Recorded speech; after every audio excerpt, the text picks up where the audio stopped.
মিনা বাজারে চইলা গেছে, চিন্তা করলো বিবির জন্য কিছু কেনাকাটা কইরা বিবিরে নিয়ে আমি হাদিয়া দিব। এবার মিনা বাজারে যখন গেছে, হযরত বেলাল রাদিয়াল্লাহু তাআলা তিনি এবার হাইয়া আলাল জিহাদ বলে ঘোষণা দিতেছেন। নবী জিহাদের ময়দানে কাফের বেঈমানেরা নবীর বিপক্ষে দাঁড়ায় গেছে। কে আসো জিহাদে শরীক হও। সাদে সালামি এই কথাটা যখন শুনছে, এবার বিয়ার বাজার যেইগুলা করছিল প্রত্যেকটা দোকানে গিয়া বিবাহের জিনিসপত্রগুলা ফেরত দিয়া ডাক দিয়া কয়, আমারে টাকাগুলো দিয়ে দেন। তরবারির দোকানে চইলা গেল, তরবারি কিনলো। ঘোড়ার দোকানে চইলা গেল, ঘোড়া কিনলো। যুদ্ধের পোশাক কিনে একটা কালো কাপড় মুখের মধ্যে পেঁচাইয়া আল্লাহরে ডাক দিয়া কয়, আল্লাহ আমার নবী যুদ্ধের ময়দানে থাকবে আর আমি সাত বাসুর ঘরে বিবির সাথে আনন্দ করব, এটা হতে পারে না। আমি নবীর পক্ষে যুদ্ধের ময়দানে চলে গেলাম। আল্লাহ তুমি আমারে সাহায্য করিও। একটু গভীরভাবে যদি চিন্তা করেন তাহলে দেখেন, তারা দুনিয়ার ভালোবাসা অন্তরে ছিল না, আল্লাহকে খুশি করার জন্য তারা কাজ করত। দুনিয়ার মধ্যে শুধুমাত্র সুন্নতটা পালন করার জন্য বিবাহটা করেছিল। কিন্তু এত সুন্দরী বিবি ঘরের ভিতরে রাইখা সাদে সালামি যুদ্ধের ময়দানে গেছে। আবু বকর আর নবী একসাথে বসা যুদ্ধ দেখতেছেন, কে কে যুদ্ধ করতেছে। হঠাৎ করে দেখে একটা কালো কাপড় মুখে বান্দা যুদ্ধের ময়দানে তুমুল জোরে যুদ্ধ করে। নবী ডাক দিয়া কয়, আবু বকর যুদ্ধের ময়দানে তো আমাদের প্রত্যেকটা সাহাবীরে আমি চিনেছি, কিন্তু ওই যে কালো কাপড় মুখে দেওয়া ওই সাহাবীরে তো আমি চিনতে পারি নাই। আবু বকর ডাক দিয়া কয়, পয়গম্বর আপনি যেটা দেখতেছেন আমিও তো সেটা দেখতেছি। এবার নবী তার দিকে চোখটা রাখছে, হঠাৎ করে তাকাইয়া দেখে একটা কাফের তার শরীরের মধ্যে আঘাত করলো, জমিনের মধ্যে পড়ে গেল। এবার আবু বকরকে ডাক দিয়া কয়, ও আবু বকর তাড়াতাড়ি যাও, ওই যে কালো কাপড় মুখে পরিহিত ওই লোকটা জমিনে পড়ে গেছে, তাড়াতাড়ি আমি নবীর কাছে নিয়ে আসো। আর একজন সাহাবীরে নিয়া ওই লোকটার এবার নবীর কাছে আনলো, নবীর রানের উপরে শোয়াইলো। এবার নবী কয়েক তাড়াতাড়ি কাপড়টা সরাও, তার শরীর থেকে রক্ত ঝরতেছে। এবার কাপড়টা সরাইতে দেরি হয়। নবী যখন মুখের কাপড়টা সরাইছে, তাকায়া দেখে তিনি আর কেউ নয়, তিনি হলেন নবীর সদ্য বিবাহিত সাহাবী সাদে সালামি রাদিয়াল্লাহু তাআলা আনহু। কাপড় কেন আল্লাহ 5টা দিলেন? পুরুষের কাপড় কেন আল্লাহ 3টা দিলেন? মা বোনেরা যারা মাইকের আওয়াজ পাচ্ছেন একটু বুঝবেন, আল্লাহ মহিলার কাপড় কেন 5টা দিলেন? এটার একটা কারণ আছে না নাই? কারণ পুরুষের চাইতে মহিলা একটু ব্যতিক্রমী, আছে না নাই? পুরুষের চাইতে মহিলারা একটু ব্যতিক্রমী আল্লাহ বানাইছেন। আল্লাহ কিছু বিধি নির্দেশ করেছেন আমাদেরকে। তাহলে চিন্তা করেন, আমরা আল্লাহকেও মানি একজন, নবীও আমাদের শেষ নবী একজন, কিতাবও একমাত্র আল কোরআন। মরণের সময়ও আমাদের কাফনের কাপড় দিবে একই সাদা কাপড়। তাহলে চিন্তা করেন, আমরা যে মারা যাব আর আল্লাহর কাছে যে আমরা যাব, এটার মধ্যে আমাদের সাথে একমাত্র থাকবে আমাদের আমল আর আমাদের ধন সম্পদ। আমাদের যে বিবি সন্তান স্ত্রী পুত্র, তারা মাত্র বেশির থেকে বেশি আমাদের কবর পর্যন্ত যাবে, এরপরে আর আমাদের সাথী হবে না। এই জন্যই আল্লাহ রাসূল বলছেন যে পুরা বৎসরের মধ্যে তোমাদের একটা মাস, এটা অন্য কোন নবীর উম্মতের জন্য আল্লাহ এরকম বোনাস দেয় নাই। একটা মাস আল্লাহ দিয়েছেন, যেই মাসটার এত দাম যে এই মাসটা যখন শুরু হয়, যখন মাসটার শুরু রাত্র আসতে থাকে, তখন জান্নাতের সমস্ত দরজাগুলি খুলে দেওয়া হয়। জোরে বলেন সুবহানাল্লাহ। জান্নাতের দরজাগুলি খুলে দেওয়া হয়, জাহান্নামের দরজাগুলি বন্ধ করে দেওয়া হয়। জান্নাতের হুরেরা আনন্দে নাচতে থাকে। জান্নাত থেকে এমন একটা বাতাস প্রবাহিত হয়, যেই বাতাসের কারণে গাছের পাতাগুলো নড়তে থাকে, ডালপালাগুলি নড়তে থাকে। কিতাবের মধ্যে লেখে, হুরেরা জান্নাত থেকে বাহির হয় আর বলে, এটা কোন রাত যেই রাত্রে এত সুন্দর আবহাওয়া, এত সুন্দর আরামদায়ক বাতাস, বাতাসের কারণে গাছের পাতাগুলি ধুলবে, সুন্দর একটা আওয়াজ আসবে, তখন আওয়াজ আসবে, ও হুরেরা আজকের রাতটাই হইল রমজান মাসের প্রথম রাত। আল্লাহু আকবার। তাহলে চিন্তা করেন কেমন মাস আমাদের সামনে আসতেছে। আল্লাহ রাসূল ডাক দিয়া কয়, আমল যেহেতু তোমাদের সাথে হবে, রমজান মাস শ্রেষ্ঠ মাস, যেটা হইল আমল করার মাস। নফল নামাজ পড়লেও ফরজের সমতুল্য সওয়াব আল্লাহ দিয়া দিবে। নফল নামাজ পড়লেও ফরজের সমতুল্য সওয়াব, আর একটা ফরজ আদায় করলে 70টা ফরজ আদায়ের সওয়াব। আল্লাহু আকবার। তাহলে আমরা একটু যারা এখানে আছি বুঝি যে আমাদের কেউ সাথী হবে না, একমাত্র আমল সাথী হবে। আর এই আমলের জন্য সর্বশ্রেষ্ঠ মাস হইল এই সামনের রমজান মাস। তাহলে আমাদের আমলের প্রস্তুতি নেওয়ার দরকার আছে না নাই? আরো জোরে বলেন, আছে না নাই? মেরে ভাই, এই জন্য আমলটা আল্লাহর কাছে তখনই গ্রহণযোগ্য হবে যখন আমাদের গুনাহমুক্ত আমল হবে। কি মুক্ত আমল হবে? গুনাহমুক্ত আমল। মনে করেন আমি আমলও করতেছি, গুনাহও করতেছি, এটার গ্রহণযোগ্যতা আল্লাহর কাছে বেশি হবে না। আমাদের গুনাহমুক্ত থাকতে হবে, গুনাহমুক্ত থাকতে হবে। নিজে যদি আমরা চেষ্টা করি তাহলে ইনশাআল্লাহ সম্ভব। আমরা এখানে যারা আছি যদি আমরা চেষ্টা করি যে আজকে থেকে আমার এই চোখ আল্লাহর দেওয়া নিয়ামত, এই চোখ যেন কোনো বেগানা নারীর দিকে না যায়, এই চোখ যেন গুনার দিকে না যায়, আমার এই হাত যেন গুনার দিকে না যায়, আমার এই পা যেন গুনার দিকে না আগায়, আমার এই জবান দিয়ে যেন মিথ্যা কথা না আসে, গীবত না আসে, পরনিন্দা না আসে। আমরা যদি চেষ্টা করি তাহলে সাহায্য করবেন কে? আরো জোরে বলেন কে? কারণ আল্লাহ মানুষের উপরে স্বাধীনতা দিছেন। আল্লাহ মানুষকে স্বাধীনতা দিছেন। যে চুরি করে চুরির সুযোগ সে পায়, যে আমল করে আমলের সুযোগ আল্লাহ দেয়। সুবহানাল্লাহ বলে। আমলের বিনিময়ে অনেক কিছু হয়। আপনি আমল করে দেখেন, হবে ইনশাআল্লাহ। আমি যখন ছোট তখন আমাদের সিলেটের একজন বড় আল্লাহর ওলি আছেন। আমি যে মাদ্রাসা থেকে হাফেজ হয়েছি ওই মাদ্রাসাটা তিনি উদ্বোধন করেছিলেন। অনেক বড় আল্লাহওয়ালা মানুষ।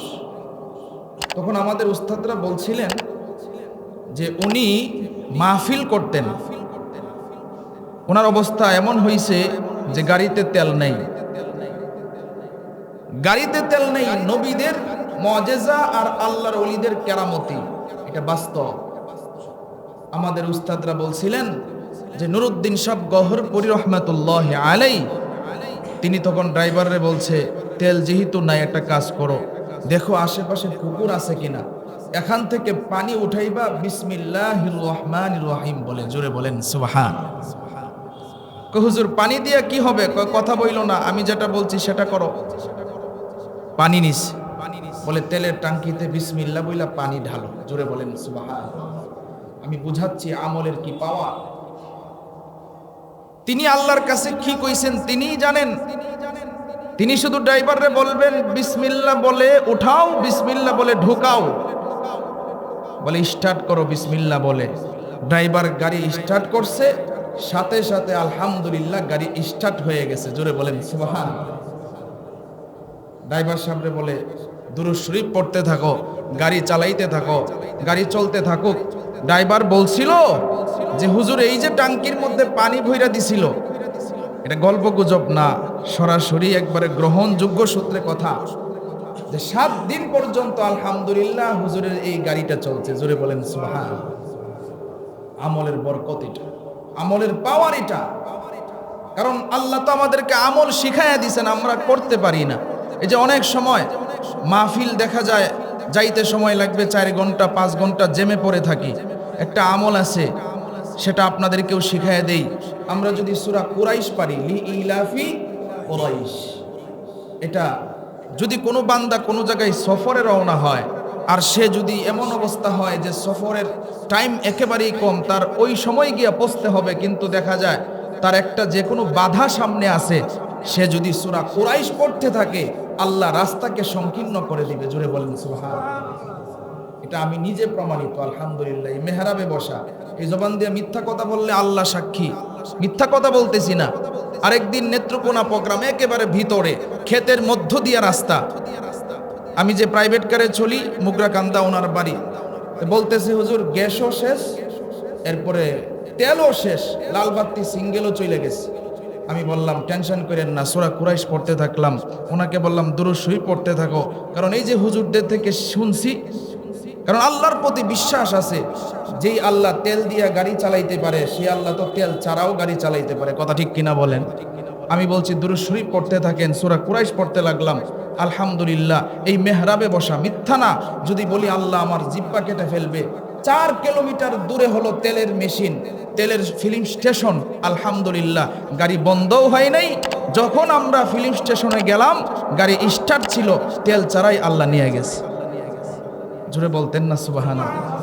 এখন বুঝছেন না আমি অনেক বড় আল্লাহর ওলি হয়ে গেছি। এটা আমলের পাওয়া। আপনি করেন, আপনারও ইনশাআল্লাহ হবে, তবে ওই পরিমাণ বিশ্বাস আল্লাহর প্রতি রাখতে হবে। আমার বরত্ব আমি বোঝাচ্ছি না, আমি বোঝাচ্ছি আমলের গুরুত্ব। আপনিও করেন, ইনশাআল্লাহ হবে। সাহাবায়ে কেরাম কেমনে এত দামি হইছে? আমল করছে, নবীর কথা মানছে। আমরাও তো ওই নবীর কথাগুলি আপনাদেরকে শুনাইতেছি, কোরআন থেকেই কথাগুলো আপনাদেরকে শুনাইতেছি, যেগুলা নবী সাহাবায়ে কেরামদেরকে শুনাইছেন। সাহাবায়ে কেরাম যদি জান্নাতি হইতে পারে, জান্নাতের দরজা এখন বন্ধ না খোলা আছে? কিয়ামত পর্যন্ত খোলা থাকবে। আপনি আমল করেন, আল্লাহ ইনশাআল্লাহ কবুল করবে। কিন্তু আমাদের সমস্যা হচ্ছে এখানে আজকে আমাদের ভিতরে অলসতা। কথা বলেন ঠিক কিনা? অলসতা। সাহাবায়ে কেরামের ভিতরে নবীর গুরুত্ব ছিল, দ্বীনের গুরুত্ব ছিল, তাদের দুনিয়ার লোভ এতটা ছিল না। যেমন একজন সাহাবী ছিল সাআদে সালামি রাদিয়াল্লাহু তাআলা আনহু, তার নাম। উলামায়ে কেরাম যদি এখানে থাকে ওনারা জানবেন উনি কি পরিমাণ ত্যাগ করেছেন দ্বীনের জন্য। তিনি ইসলাম গ্রহণ করেছেন, নবীর কাছাকাছি থাকতেন সব সময়, কিন্তু তার চেহারাটা ভালো ছিল না। তার চেহারা ছিল না ভালো। সাদ, এটার অর্থই হইল কালো।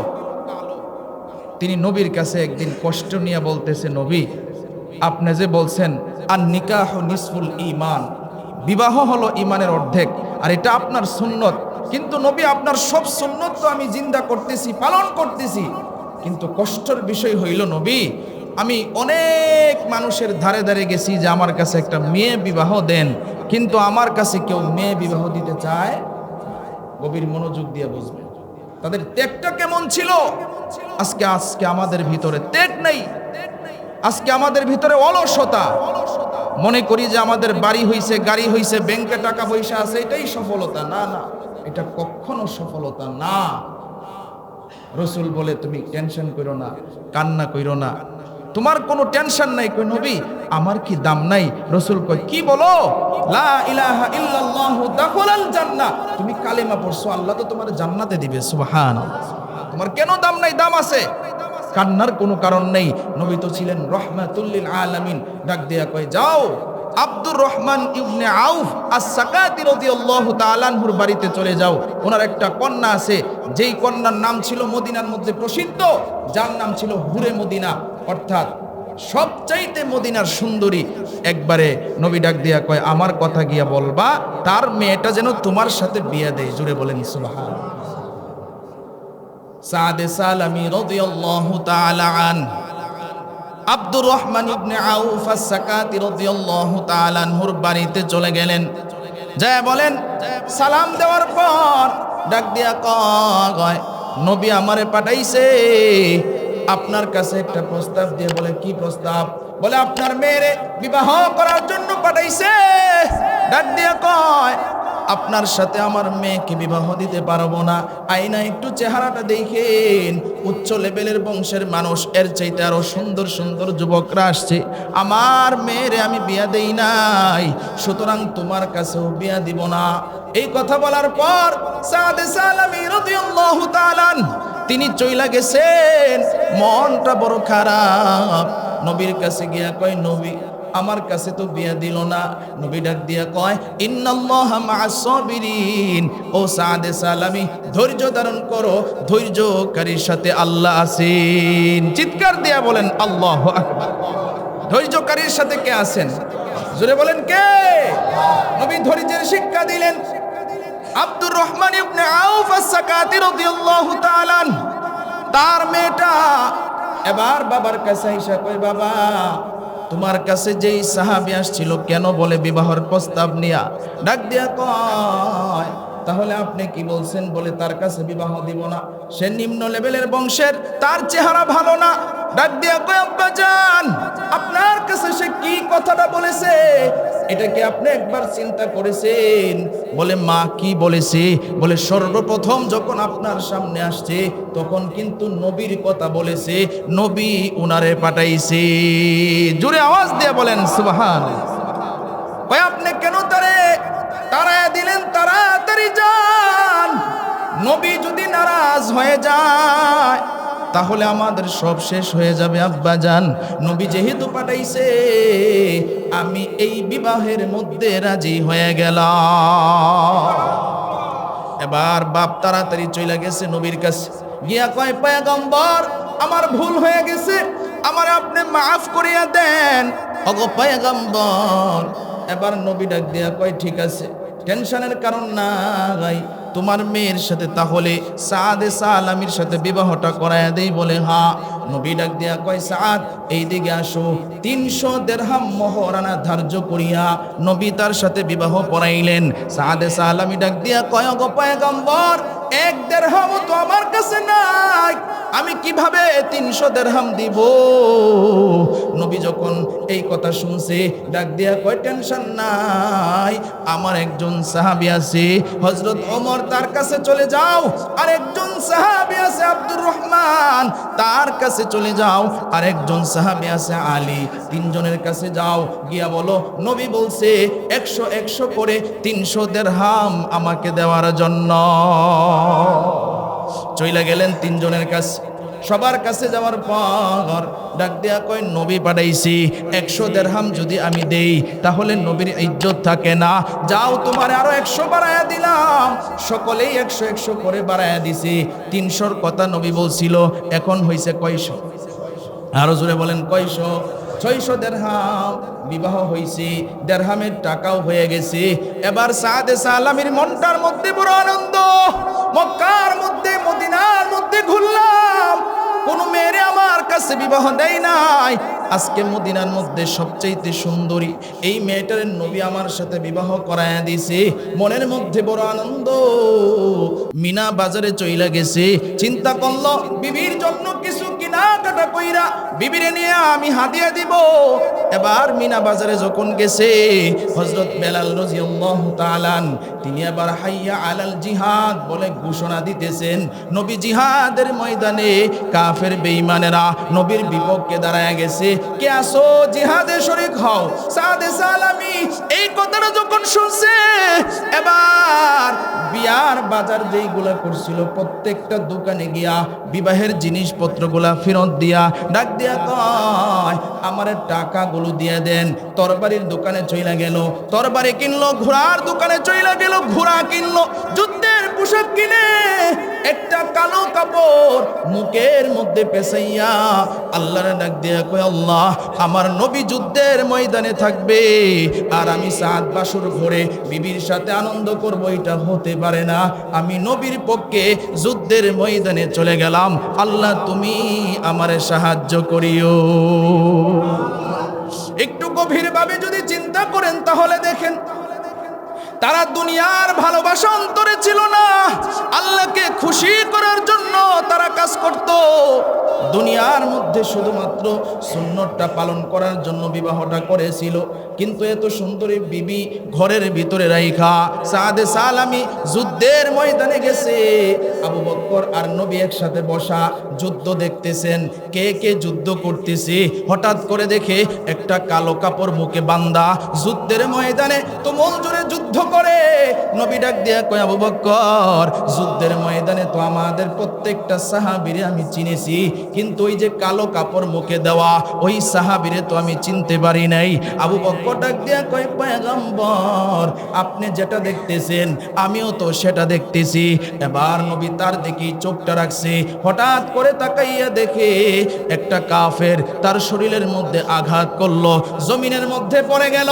এবার আবু বকরকে ডাক দিয়ে কয়, ও আবু বকর তাড়াতাড়ি যাও, ওই যে কালো কাপড় মুখে পরিহিত ওই লোকটা জমিনে পড়ে গেছে, তাড়াতাড়ি আমি নবীর কাছে নিয়ে আসো। আর একজন সাহাবীরে নিয়া ওই লোকটার এবার নবীর কাছে আনলো, নবীর রানের উপরে শোয়াইলো। এবার নবী কয়েক তাড়াতাড়ি কাপড়টা সরাও, তার শরীর থেকে রক্ত ঝরতেছে। এবার কাপড়টা সরাইতে দেরি হয়, নবী যখন মুখের কাপড়টা সরাইছে, তাকায়া দেখে তিনি আর কেউ নয়, তিনি হলেন নবীর সদ্য বিবাহিত সাহাবী সাদে সালামী রাদিয়াল্লাহু তাআলা আনহু। নবী দেখা চোখের পানি পালায়া দিছে, আর ডাক দিয়া কয়, সাদ তোমার না যুদ্ধের, তোমার না বাসুর ঘরে থাকার কথা, তোমারে না আমি নবী বিবাহ করায়া দিলাম, তুমি কেন যুদ্ধের ময়দানে আসলা? ডাক দিয়া কয়, পয়গম্বর আপনি যুদ্ধের ময়দানে থাকবেন আর আমি সাদ বাসুর ঘরে থাকবো, এটা হতে পারে না। ওগো পয়গম্বর, আল্লাহ কি আমারে জান্নাতি হিসেবে কবুল করবে না? আল্লাহকে আমার জান্নাতি হিসেবে কবুল করবে না? নবী চোখের পানি পালায় আর ডাক দিয়ে কই, সাদ আল্লাহ তোমার জান্নাতি হিসেবে কবুল করবে। এই কথা বলার পরেই সাদের জবান থেকে অটোমেটিক কালেমা শুরু হয়ে গেছে। জোরে বলেন সুবহানাল্লাহ। কালেমা শুরু হয়ে গেছে, লা ইলাহা ইল্লাল্লাহু মুহাম্মাদুর রাসূলুল্লাহ। নবীর চেহারা মুবারকের দিকে তাকায়া ছিল, আস্তে আস্তে চোখগুলো বন্ধ হয়ে গেছে, শাহাদাতের পেয়ালা গ্রহণ করে ফেলেছে। এবার নবী মুস্কি মুস্কি হাসে। আবু বকর ডাক দিয়া কয়, পয়গম্বর আপনি কেন মুস্কি মুস্কি হাসেন? ডাক দিয়া কয়, আবু বকর আমার এই সাদ এত বড় ত্যাগ করেছে, সে নতুন বউ ঘরের ভিতরে রাইখা যুদ্ধের ময়দানে দিনের জন্য তার জীবনটা বিসর্জন দিয়েছে। আল্লাহ এত খুশি হয়েছে, জান্নাতের যে হুরেরা আছে এই হুরেরা তার এই রুহুটা নেওয়ার জন্য পাগল পারা হয়ে গেছে, টানাটানি শুরু করছে। আমি নবী তাকাইয়া দেখি একটা হুরের কাপড় হাঁটুর উপরে উঠে গেছে। নবী তাকাইয়া দেখতেছেন, হাঁটুর উপরে যখন উঠছে তখন আমি মুস্কি হাসি দিয়েছি। আল্লাহর পেয়ারা বান্দা যারা হবে তাদের আসল সুখ শান্তি হবে জান্নাতে। সুবহানাল্লাহ। আবু বকর ডাক দিয়ে কই, পয়গম্বর আপনি এই জন্য মুস্কি হাসছেন? বলে তাড়াতাড়ি তার দাফন কাপড়ের ব্যবস্থা করো, দুনিয়ার মধ্যে আমার এই সাহাবীটা অনেক কষ্ট করেছে, তাড়াতাড়ি তার কাফন দাফনের ব্যবস্থা করো। এবার আবু বকর সকল সাহাবীদেরকে নিয়ে কাফন দাফনের জন্য রওনা হলেন। এবার নবী বুড়া আঙ্গুলের উপরে ভর দিয়া হাঁটে। আবু বকর ডাক দিয়ে কয়, পয়গম্বর এত বিশাল রাস্তা আপনি কেন বুড়া আঙ্গুলে ভর দিয়া হাঁটেন? নবী ডাক দিয়া কয়, আবু বকর আল্লাহ তার মৃত্যু শাহাদাতের জন্য এত খুশি হয়েছেন, আসমান থেকে ৭০,০০০ ফেরেশতা দুনিয়ার জমিনে পাঠাইয়া দিছি। ও আবু বকর তুমি তো দেখো না, আমি তো নবী দেখতেছি, রাস্তা ঘাটে শুধু ফেরেশতা আর ফেরেশতা। আমি যে পাড়া দিব এতটুকু জায়গা আমি নবীর নাই। তাহলে চিন্তা করে দেখেন তারা কি পরিমাণ ত্যাগ করেছে, নিজের জীবনকে বিসর্জন দিয়েছে নবীর ব্যাপারে, জান্নাতের যাওয়ার জন্য, আল্লাহর হুকুমটা মানার জন্য জিহাদের ময়দানে ঝাঁপিয়ে পড়েছে, নিজের আমলটা ঠিক করার জন্য কত কষ্ট করেছে। আজকে আমরা এমন অলস হয়েছি, ঘর থেকে মসজিদে নামাজের জন্য আসতে পারি না। কথা ঠিক কিনা? তারা নতুন বিবি রাইখা যুদ্ধের ময়দানে জীবন দিয়ে দিছে, যার কাছে মেয়ে বিবাহ দিতে চাইছিল না, আর এত সুন্দরী মেয়ে পাওয়ার পরেও যুদ্ধের ময়দানে চলে গেছে। তারা চিনছে যে এই দুনিয়াটা আসল জিন্দিগি না, এই দুনিয়াটা চিরস্থায়ী জিন্দিগি না, আসল জিন্দিগি তো আখিরাত, এটাই হবে আমাদের চিরস্থায়ী জিন্দিগি। এই জন্য দুনিয়া শুধুমাত্র হাজতের জন্য ব্যবহার করা, আর আখিরাত হবে চিরস্থায়ী। এই জন্যই সামনে রমজান মাস আসতেছে, আমাদের আমলটা যদি আমরা রমজান মাসের ভিতরেও ভালো না করতে পারি, আমাদের মতো কপাল পোড়া আর কেউ হতে পারে না। কথা ঠিক কিনা? আরো জোরে বলেন ঠিক কিনা? এই জন্য ভাইয়ারা আমার, একটু গভীর মনোযোগ দিয়ে যদি আমার কথাগুলি শুনেন তাহলে বুঝবেন আল্লাহ আমাদেরকে জানাইছেন এটা, বান্দা রমজানের ভিতরে ঢুকো, প্রস্তুতি নিয়ে ঢুকো, আর রমজানের শেষ পর্যন্ত তোমার আমলটা যদি ভালো হয়, রোজাগুলি যদি সঠিকভাবে রাখো, তারাবির নামাজগুলি যদি সঠিকভাবে আদায় করো, তাহলে তোমার পুরস্কারটা কি হবে? ঈদের নামাজ পড়তে আসবা আর একবারে মাসুম হইয়া বাড়িতে ফিরবা, আল্লাহ তাদের পুরস্কারটা নিজের কুদরতি হাতে দিবেন। জোরে বলেন সুবহানাল্লাহ। তাহলে চিন্তা করেন ভাইয়ারা আমার, আজকে আমাদের আমল দুর্বল হয়ে গেছে, যার কারণে অবস্থা আমাদের এরকম। এই জন্য আমাদের আমলটা ভালো করতে হবে, কি হবে না বলেন? সামনে রমজান মাস, আমাদের প্রস্তুতি নিতে হবে। আমি আপনাদেরকে এই জুমায় বললাম, সামনের জুমাটা হয়তো বা এখানে পড়া হবে না। আমাদের একজন খুব কাছের মানুষ আমাদের কমিটির সাথে গতকালকে কথা বলেছেন যে ওনাদের মসজিদে জুমা পড়াইতেই হবে। কয়েকদিন আসছে আমার কাছে, গতকালকেও আসছে। আমি বললাম না, জুমাটা তো আমি মিস করি না, মাহফিলে তো যাই সারা সপ্তাহ, অনেক সময় যাই, তো জুমা মিস করি না। বলে না, যাইতেই হবে। আলোচনা হয়েছে, হয়তো বা সামনের সপ্তাহে আমি থাকতে পারবো না, আরেকজন আমি লোক দিয়ে যাব ইনশাআল্লাহ। আপনারা এখানে যারা আছেন